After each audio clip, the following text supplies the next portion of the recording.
I'm Joe Graydon. And I'm Terry Graydon. Welcome to this podcast of the People's Pharmacy. You can find previous podcasts and more information on a range of health topics at peoplespharmacy.com. Type 2 diabetes is one of the fastest growing epidemics around the world. What's the best way to diagnose this condition? This is the People's Pharmacy with Terry and Joe Graydon.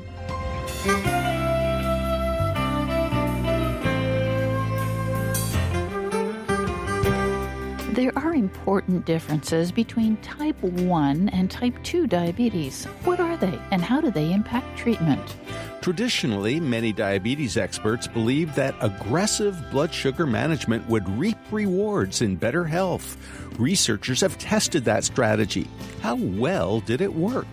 The price of insulin has been skyrocketing. As a result, some people have been rationing their doses. How does that impact their health? Coming up on the People's Pharmacy, learn how diabetes diagnosis and treatment is changing.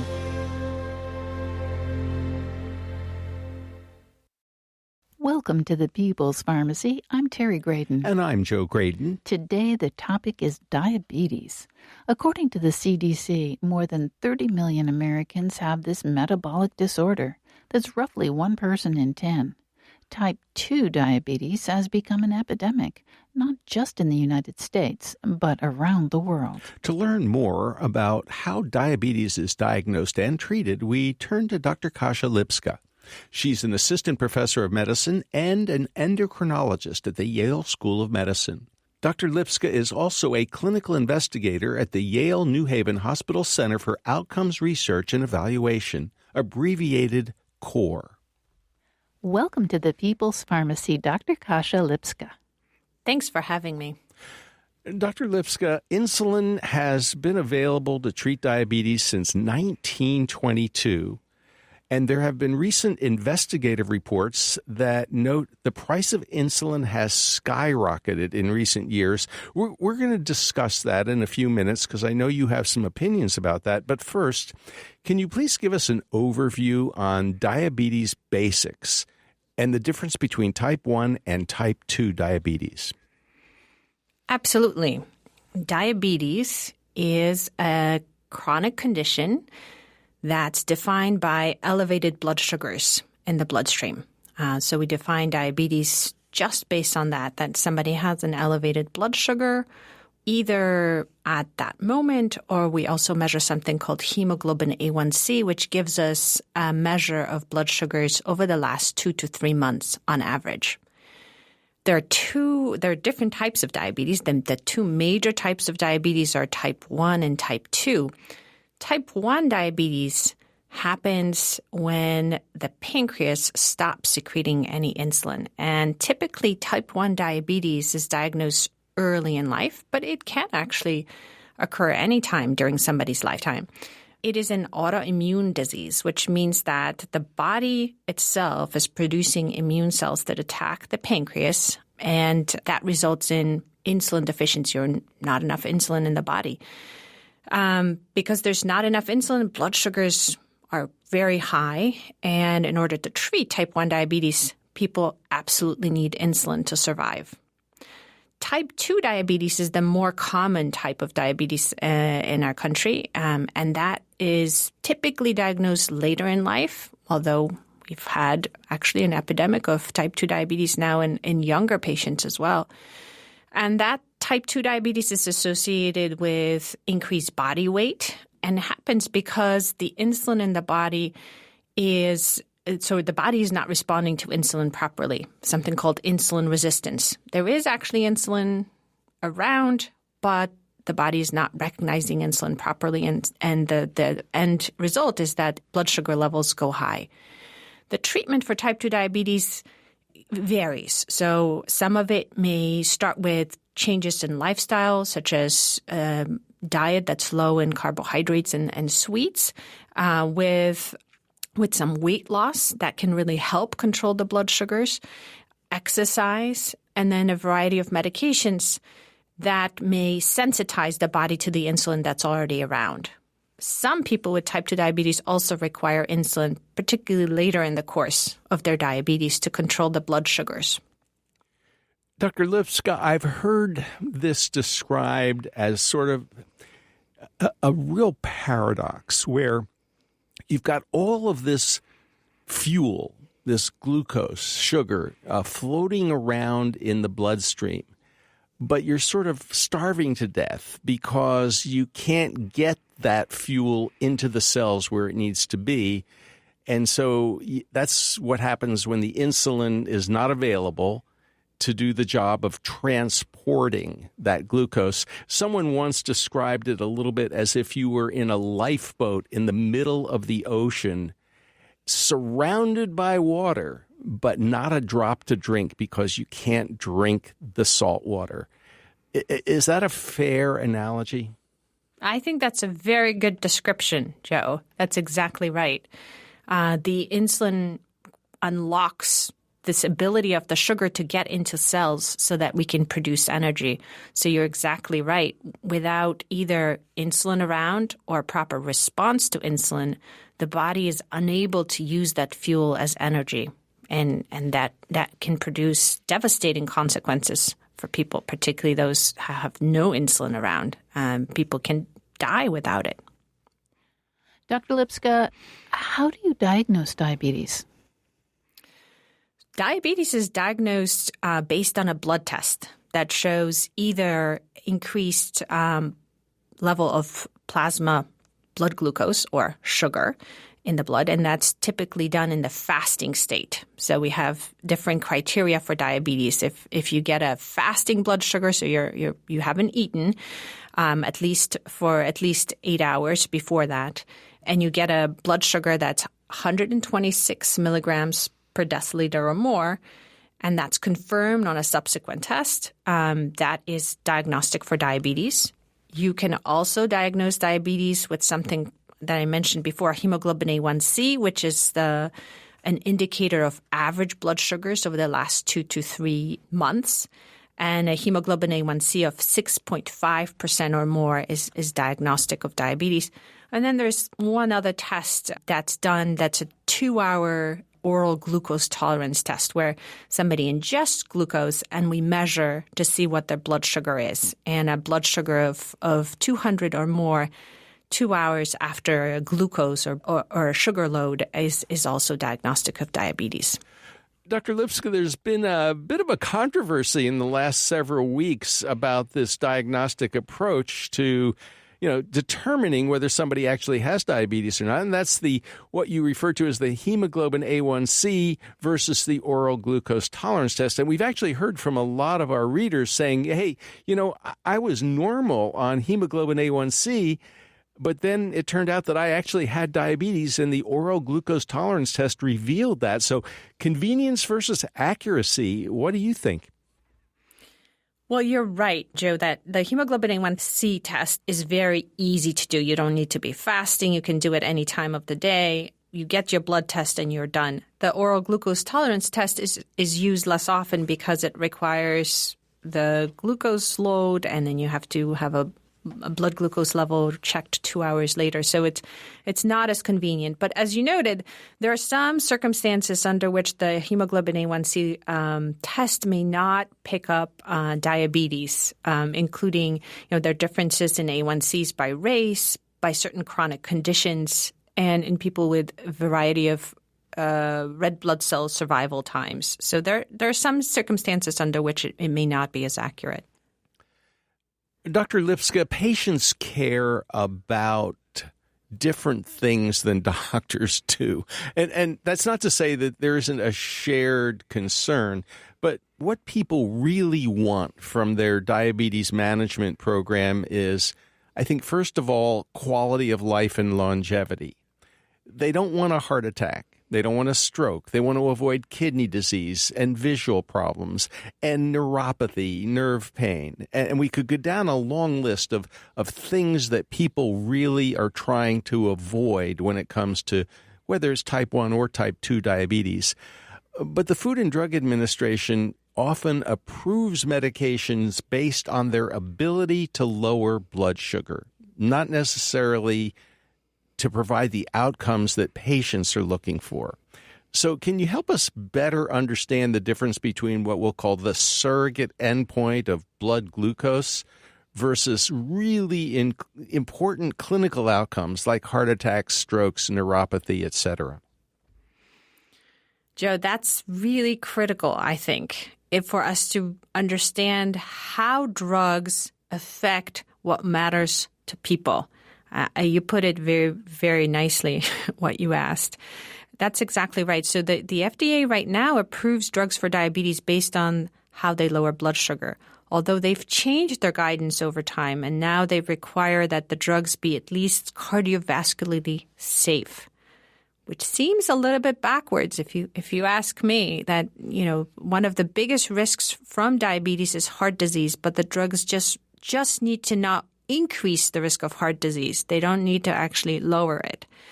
But they're not required to show that these drugs that we use to lower blood sugars actually reduce the risk of blindness, amputations, and kidney problems.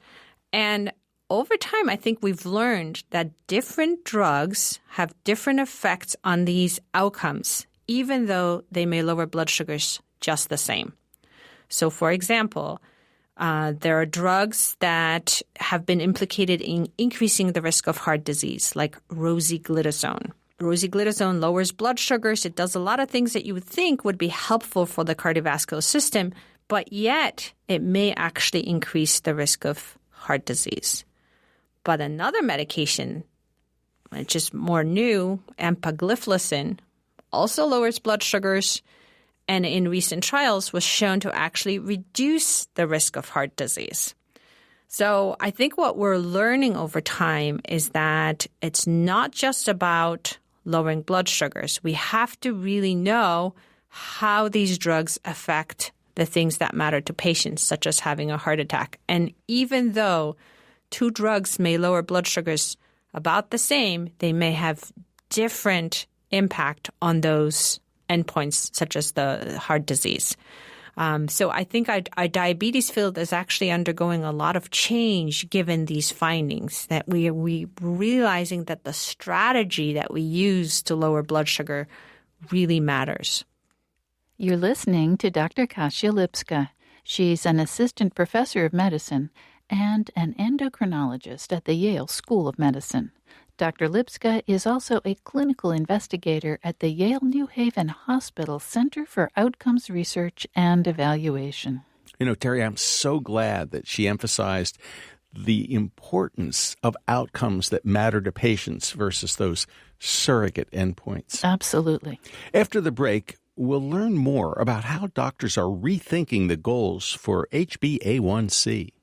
Can you get blood sugar too low? What happens then? Find out what hypoglycemia, that low blood sugar you're talking about, feels like. Is there an advantage to continuous glucose monitoring? A large scientific study aimed for very tight blood sugar control. I wonder how well it did. Are older people with diabetes being overtreated? We'll find out how to tell whether symptoms in older patients are due to low blood sugar or a TIA.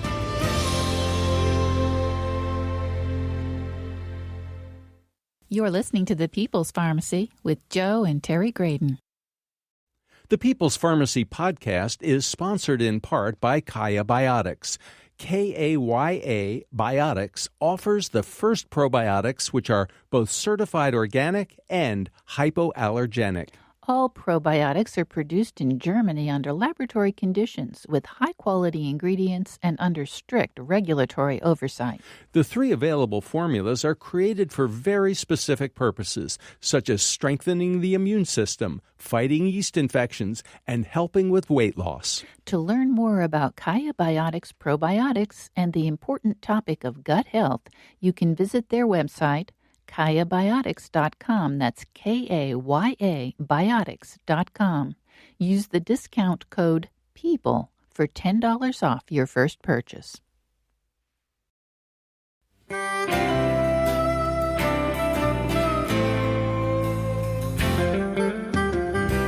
Welcome back to the People's Pharmacy. I'm Joe Graydon. And I'm Terry Graydon. If you would like to purchase a CD of this show, you can call 800-732-2334. This is show number 1173. The number again, 800-732-2334, or you can visit our website, peoplespharmacy.com, and place your order then. You can also download the podcast from our website or wherever you get your podcasts. The People's Pharmacy is brought to you in part by Verizana, an analytical laboratory providing home health tests for hormones, gut health, and the microbiome. Online at verisana.com. Today our topic is diabetes. Can you treat this condition too aggressively? What are the most appropriate goals for blood sugar control? We're talking with Dr. Kasia Lipska. She's an assistant professor of medicine and an endocrinologist at the Yale School of Medicine. Dr. Lipska is also a clinical investigator at the Yale New Haven Hospital Center for Outcomes Research and Evaluation. Dr. Lipska, we understand that over the years, people who have been dealing with diabetes have been encouraged to try to get their HbA1c number as low as they possibly can. And there's some rethinking of that goal that you have been involved in. Can you fill us in, please?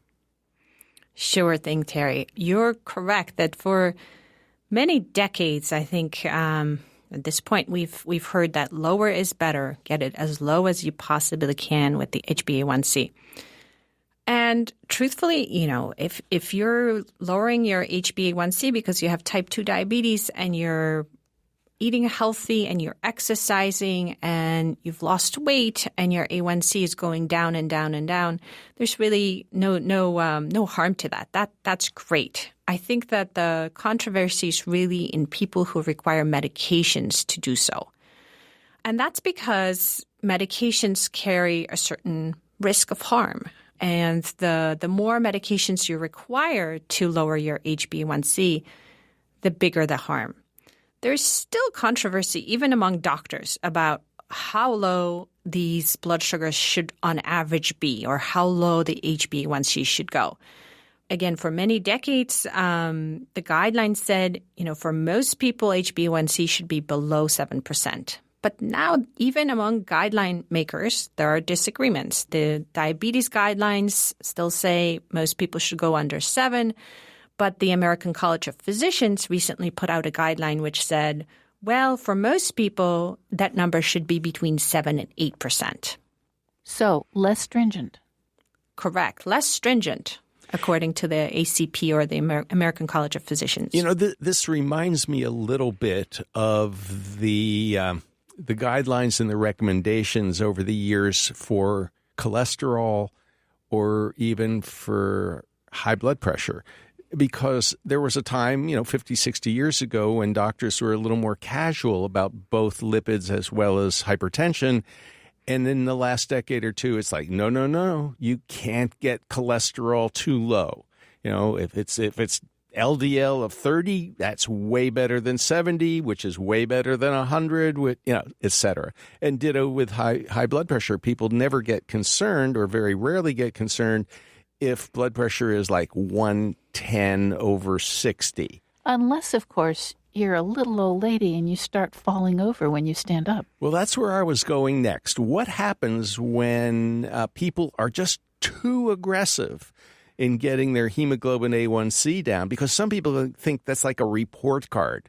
The lower, the better. And you're suggesting, not so fast. That's right. Not so fast. And that's because it's different in people who don't require medications in so-called diet-controlled diabetes.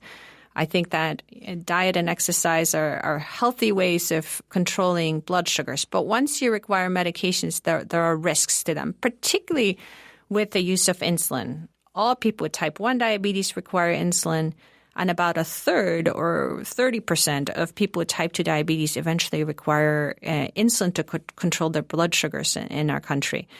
And those medications, insulin or insulin-like medications, can lower blood sugars too much and cause low blood sugar reactions or hypoglycemia. And hypoglycemia can be quite dangerous. First of all, it doesn't feel good to people. So we know people report their health-related quality of life is worse when they experience hypoglycemia. They can develop. Yeah, go ahead. What does it? What does it feel like? Yeah.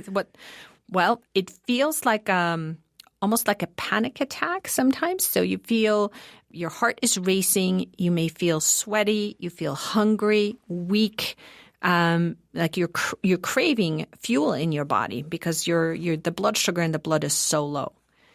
Sometimes when the blood sugar goes too low, though, you may run out of fuel, particularly to the brain, and you may pass out completely. So you can go into a coma and you can die when blood sugars run really, really low.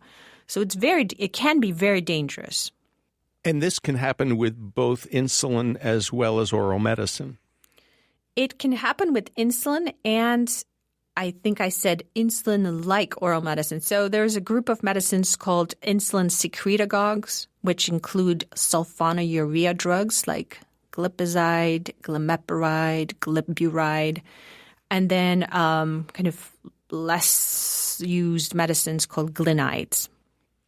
So not with all of oral medications, but certain ones, yes.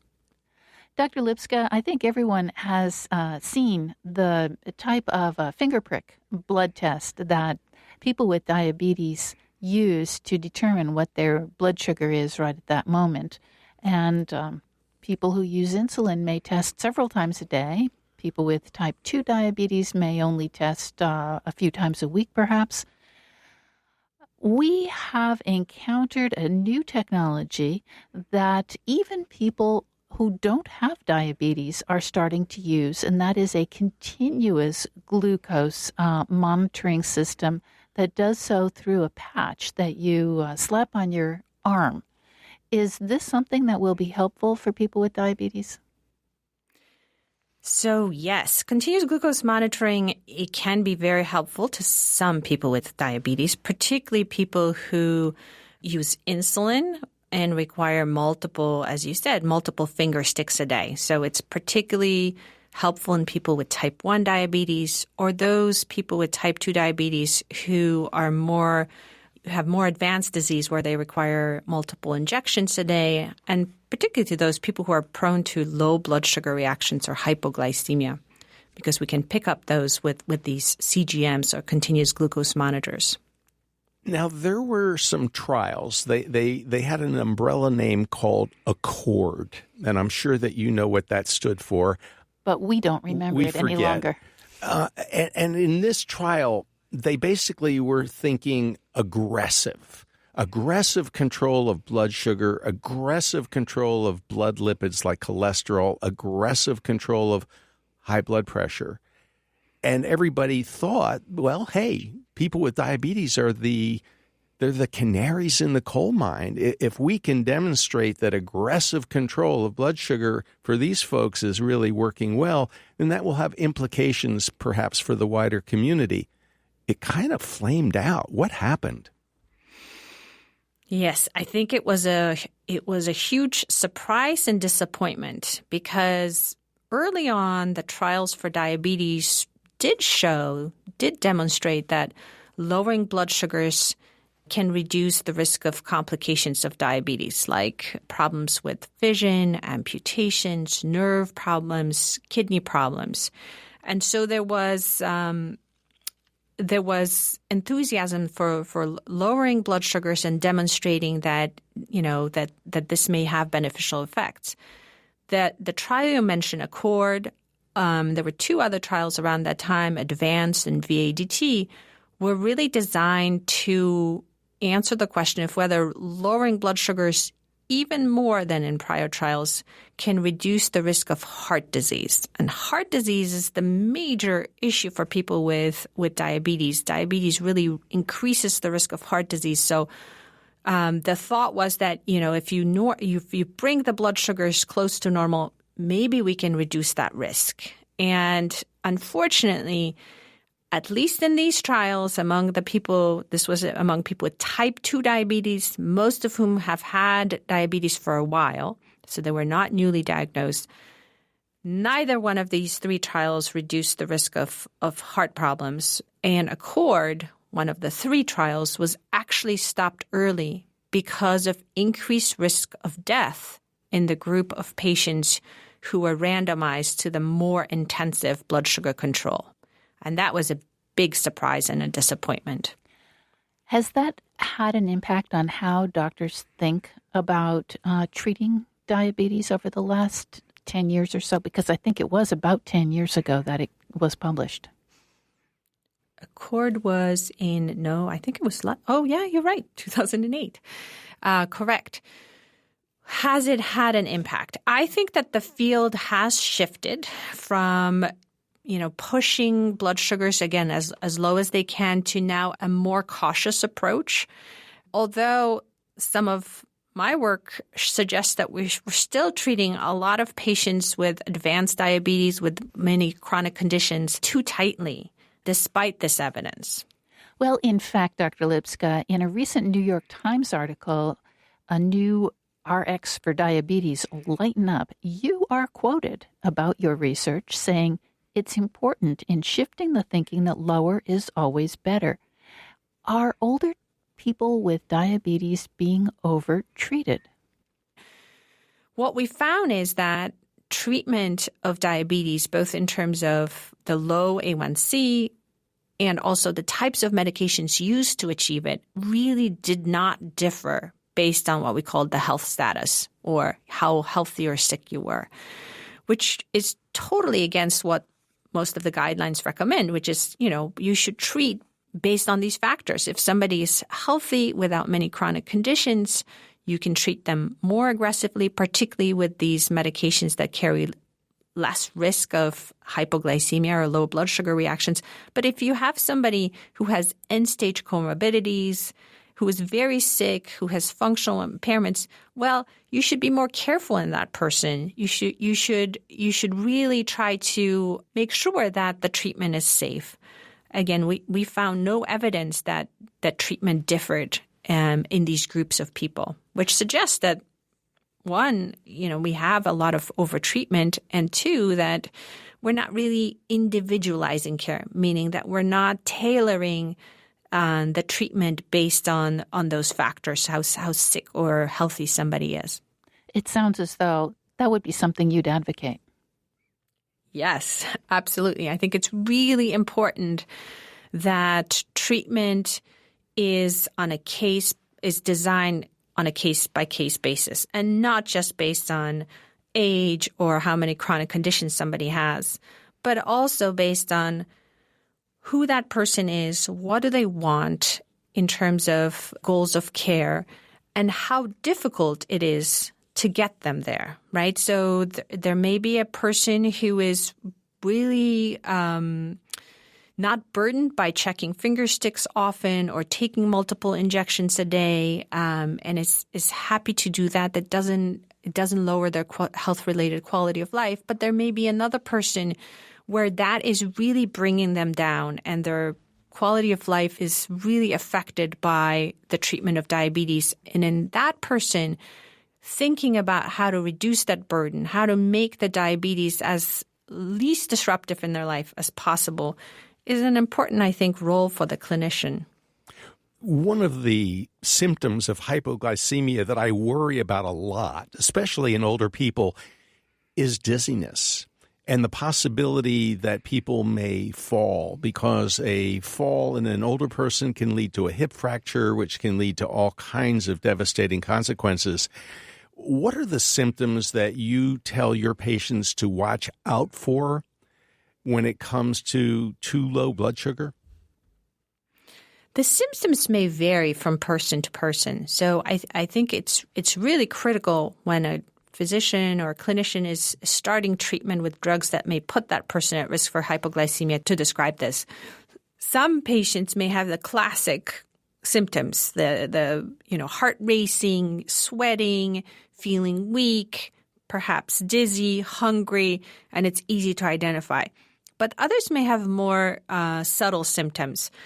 In fact, one of the things that's really important, particularly in older persons, is that their mental status may change. So I've had patients where they've had these episodes of sort of what people had called cognitive impairment. They were not really there. They seemed to kind of drift off somewhere else. What turned out when we tested their blood sugar is that their blood sugars were actually low at those times. And once we fixed the blood sugars, their mental state really improved. So some symptoms may be classic, but there may be also more subtle symptoms. It sounds like that could actually be kind of hard to narrow down. People might think that this older person is having a TIA or a mini stroke.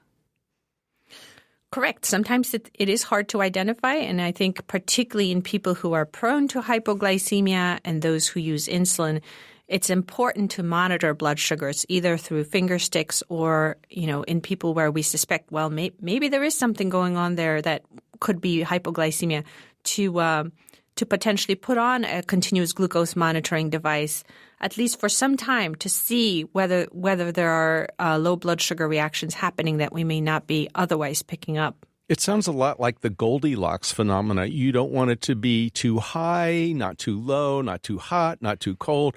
You're looking for that sweet spot right there in the middle. Exactly right. The right balance. And that right balance may be different for different people, which is where, a lot of guidelines now suggest that you really have to sit down with the patient and talk to them about what's right for them. Dr. Lipska, we have a very good friend who has type 1 diabetes, and he has a challenge because his blood sugars can go up to 250 or 300, and then they can drop down to 40 or 50. And so it seems like he's on a roller coaster ride, and that can be a very hard thing for the body. Yes, your friend is not alone. Many patients, particularly those with type 1 diabetes or very advanced type 2 diabetes, when there isn't any insulin around, have these experiences of fluctuations in blood sugars from really high to really low or brittle diabetes. We know that first of all, it doesn't feel good to people, right? So these swings in blood sugars can really affect how a person feels and functions. And obviously, the very low blood sugars can cause serious harm. So that's a difficult situation. You're listening to Dr. Kasia Lipska. She's an assistant professor of medicine and an endocrinologist at the Yale School of Medicine. Dr. Lipska is also a clinical investigator at the Yale New Haven Hospital Center for Outcomes Research and Evaluation, also called CORE, C-O-R-E. I love the idea of this continuous glucose monitoring system because it really gives you a much finer insight as to what's actually going on inside the body. True enough. After the break, we'll find out why insulin has gotten so expensive. What's the impact on patient health? Dr. Lipska testified about insulin prices before Congress. What did she tell them? How can people with diabetes live their healthiest life? And how can people get their numbers in line with flexible guidelines?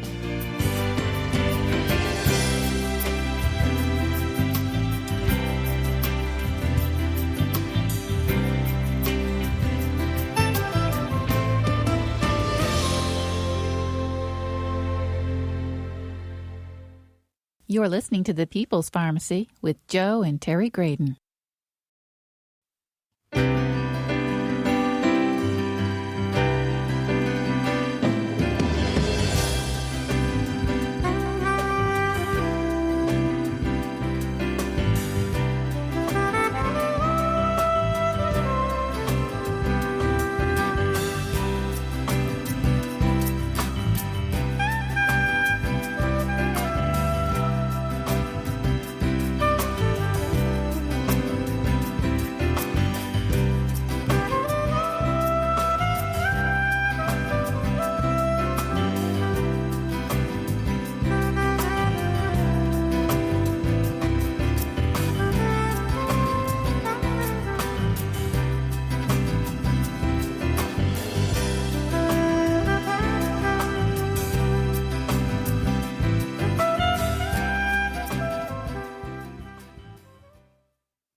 Welcome back to the People's Pharmacy. I'm Joe Graydon. And I'm Terry Graydon.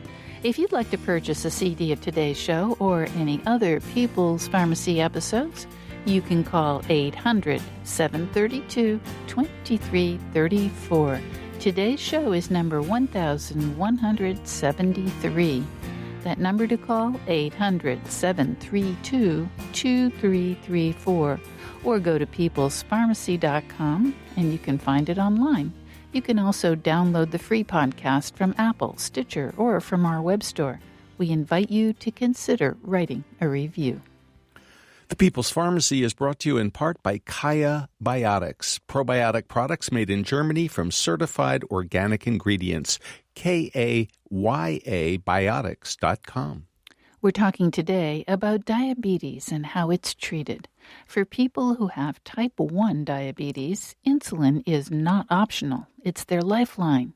The cost of insulin has been rising dramatically. How does this impact patient health? Our guest is Dr. Kasia Lipska. She is an assistant professor of medicine and an endocrinologist at the Yale School of Medicine. Dr. Lipska is also a clinical investigator at the Yale New Haven Hospital Center for Outcomes Research and Evaluation. Dr. Lipska, we've seen the price on a lot of different medications go up lately, but the price of insulin is out of sight. This is an old drug. I mean, insulin has been around since 1922. Why in the world is it becoming so expensive? The price of insulin is absolutely outrageous. I totally agree with you. And the reasons for this are now under intense public scrutiny. I think that the people have various opinions of why this has happened. But if you want to boil it down, it can be quite simple. In the United States, just 3 pharmaceutical companies have patents that allow them to manufacture insulin, and that's Eli Lilly, Sanofi, and Novo Nordisk. So we have 3 giants controlling our U.S. market for insulin. And making as much money as they can, perhaps? And making as much money as they can. Exactly. This is the for-profit industry. And clearly, we've seen the prices for competing products go up and up also in tandem together, which suggests that this market is not competitive. It's not the same as with, some of the statin drugs or blood pressure medications that have been around where there's a very strong generic competition that helps to bring prices down. We really haven't seen that with insulin. With insulin, we have these branded products that have just gone up and up in price. What's the impact on patient health? The impact of these high insulin prices is dramatic on people. I became interested in this issue because patients began to tell me stories about, the types of things they had to do in order to buy insulin, or they were simply saying, no, Dr. Lipska, sorry, I can't go up on my insulin dose. I can just barely afford what I'm buying now. So the impact on the patients is that patients can't, many patients cannot afford insulin and many ration insulin. We have done a study in our Yale Diabetes Center asking patients over the last year, how often have you used less insulin than prescribed specifically because of cost? And we found that 1 in 4 patients reported rationing insulin. That's a huge proportion of people with diabetes. What are the consequences of rationing insulin? When people with type 1 diabetes use less insulin than prescribed or you don't use insulin, they can die, right? So we've had very sad and tragic consequences to this, and people have died because they could not afford to buy their insulin. So again, as we talked earlier, people with type 1 diabetes need insulin to survive. Over the long term, if you're using less, if you're still using enough to stay out of trouble, out of diabetic ketoacidosis, but not enough to control your blood sugars, then you run into the complications of diabetes, including blindness, problems with your feet, amputations, problems with your kidneys, going on dialysis, neuropathy. So these are devastating consequences. What are other countries doing? I mean, What is the solution to this problem? Because I have to assume that if you're in Norway or if you're in France or Canada or Australia, that, these countries have people with type 1 diabetes. How are they managing to control their prices? Prices of drugs are much lower elsewhere in the world compared with the United States. And in fact, many patients go to Canada to get their insulin for that very reason. We have a system in our country where we really rely on market competition, and our government stays out of the way. In many of the European countries and in Canada, there's much stronger government presence in regulating these prices. And that can bring prices down, as we see. Dr. Lipska, I understand that you testified before a House subcommittee on the topic of insulin not too long ago. Can you give us the essence of your testimony, please? Sure. I testified because I felt I couldn't do enough in clinic, right? So when I see patients with diabetes who can't afford their insulin, I get very frustrated because there's only so much that I can really do to help them in the office. And I felt it was important to raise a voice and really tell our legislators about what's happening in our clinics and what impact this has on patients. So the essence of my testimony was to say that this is a huge problem. Again, it affects potentially up to, maybe more than 1 in 4, but at least in our center, 1 in 4 patients rationing insulin. Others make trade-offs where they buy less of something else in order to afford their insulin. And this has these devastating consequences on people's health. And I think I was calling on the legislators to interfere at this point and to regulate this market better. Because in order for us to protect the patients with type 1 and type 2 diabetes who need insulin to survive and to control their disease, I think we need a better solution than what we have now. I think that the market is not working the way it is.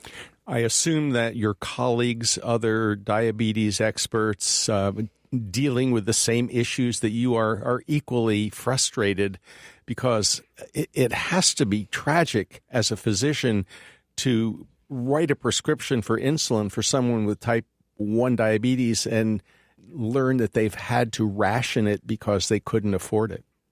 That's right. A lot of physicians have expressed this frustration. Dr. Lipska, we heard an anecdote which was very disturbing. A young woman, 28 years old, as soon as a person turns 28, they're too old to be covered under their parents' insurance any longer. The Affordable Care Act covers people until they're that age, but 26, I 26. Think. Yeah, so, I believe so, yeah. I think you're right, 26. So once a person gets into his or her late 20s, they are pretty much on their own. They have to find their own insurance or go uninsured, as some of them do. This young woman said she started rationing her insulin once she had to leave her parents' insurance plan, and she said nobody cared. Nobody understood that without the next vial of insulin, I wouldn't live, to be able to do anything else. Yeah, I think it's unconscionable what's going on with insulin. I've heard stories, this version of the story, many times now.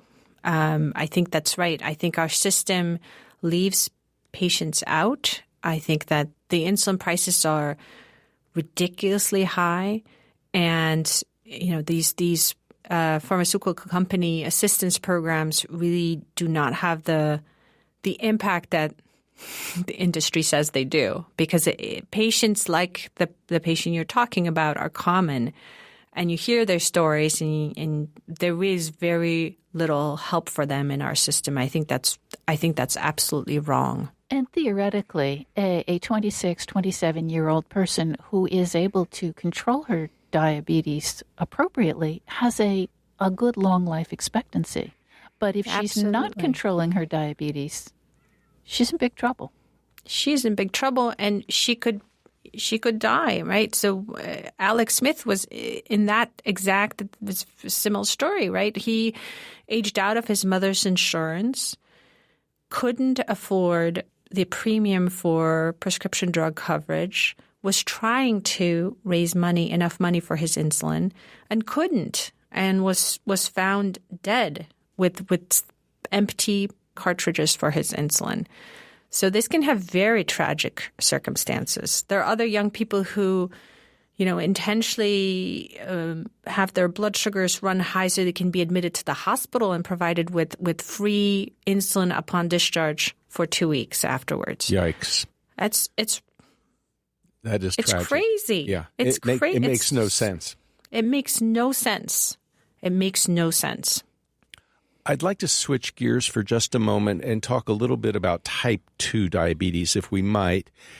There is a diabetes epidemic in the world. You alluded to it, the idea that younger people, including children, are now being diagnosed with type 2 diabetes.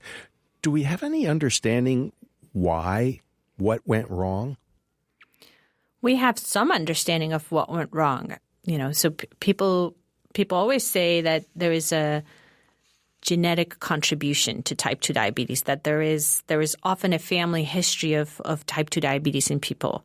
But if you look at the recent history of the increasing incidence of type 2 diabetes, our genes haven't changed. Our genes have been the same for those few decades. So what's really changed is the environment. It's really the environment that's driving this diabetes epidemic. And you can track the obesity rates. The obesity rates go very much hand in hand with the increasing diabetes incidence. And that's fueled by, the way we eat, the way we work, the way we spend our time, which is, we eat more carbs over time, more sweetened beverages over time, and we're much more sedentary than we used to be. And that is definitely contributed to the diabetes epidemic. What do you recommend to your patients so they can live as healthy a life as possible despite having diabetes? That seems like a simple question, but it is so difficult to answer. Yeah, some simple questions are hard to answer and even harder to carry through.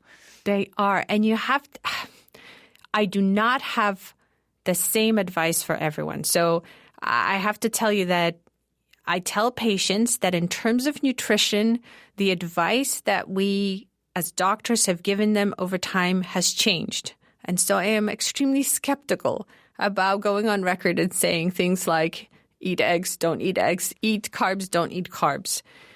Everybody has to find a diet that fits them. And because I see mostly, I specialize in sort of older patients with diabetes, I find that it's difficult at that age to make huge changes in the diet. I think people should enjoy their food. I think if you eat a variety of foods that are, as least processed as possible, that's likely to be good for you. You eat vegetables and fruits. You eat lean meats and fish, and you avoid a huge carb loads. But that's as specific as I get, to be honest. What about activity? Now, I recognize that with older adults, that there's a huge range in terms of what people are able or interested in doing. Exactly. So it depends. Again, it depends on the person's ability to be active.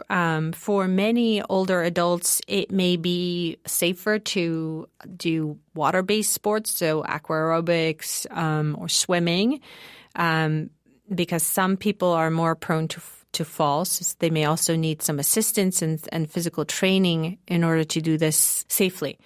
I'm a huge, I'm an athlete. I love sports, but I recognize not everyone does. Not everyone derives joy from being active. So I try to figure out what is it that the person really likes to do.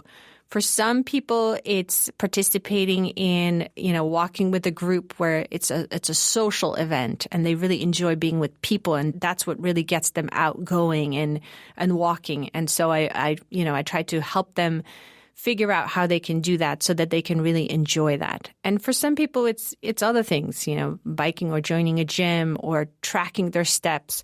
But I think it really depends on what is it that's going to make that person do it again and again consistently and enjoy it. And Dr. Lipska, when it comes to blood sugar readings, hemoglobin A1C, what's your recommendation? How do we get people to not obsess about trying to get their numbers as low as possible and get a pat on the back from their doctors so that it's actually more flexible? We're trying to get there, I think, as clinicians. I think that this concept of, individualizing care, meaning that it's not the same report card for everyone. And let's not focus so much on that one particular number, but let's think about overall the person's quality of life, how they're feeling, how they're functioning, what's their burden of treatment, what brings them joy in life, and trying to really focus more on the whole person as opposed to just a number. I think that in the end, that's going to be more helpful to helping people really live happy, healthy lives. Dr. Kasia Lipska, thank you very much for talking with us on the People's Pharmacy today. Thanks for having me. You've been listening to Dr. Kasia Lipska. She's an assistant professor of medicine and an endocrinologist at the Yale School of Medicine. Dr. Lipska is also a clinical investigator at the Yale New Haven Hospital Center for Outcomes Research and Evaluation, also known as CORE. One of the things that we did not have a chance to talk to Dr. Lipska about was medications that can either raise blood sugar or actually cause diabetes or make it harder to treat that condition. And one of the categories is statins. There was a study in the British Journal of Clinical Pharmacology not that long ago that suggested statins may increase the risk by about 38%. And the authors said, individuals using statins may be at higher risk for hyperglycemia, that's high blood sugar, insulin resistance, and eventually type 2 diabetes. Lynn Siegel produced today's show. Al Wadarski engineered. Dave Graydon edits our interviews. The People's Pharmacy is produced at the studios of North Carolina Public Radio, WUNC. The People's Pharmacy theme music is by B.J. Liederman. The People's Pharmacy is brought to you in part by Verizana, an analytical laboratory providing home health tests for hormones, gut health, and the microbiome. Online at verisana.com. If you'd like to buy a CD of today's show or any other People's Pharmacy episode, you can call 800-732-2334. Today's show is number 1173. That number again, 800-732-2334, or place the order online at peoplespharmacy.com. When you visit our site, you can share your thoughts on today's show. Have you successfully overcome type 2 diabetes with diet and exercise? What medications have worked best for you? Tell us your story. At peoplespharmacy.com, you can sign up for our free online newsletter or subscribe to the free podcast of the show.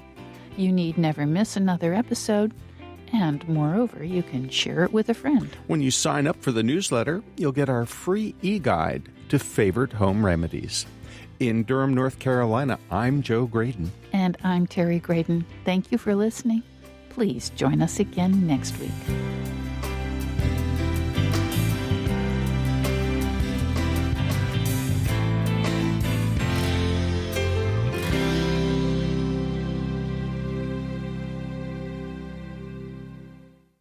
I'm Joe Graydon. And I'm Terry Graydon. Welcome to this podcast of the People's Pharmacy. You can find previous podcasts and more information on a range of health topics at peoplespharmacy.com.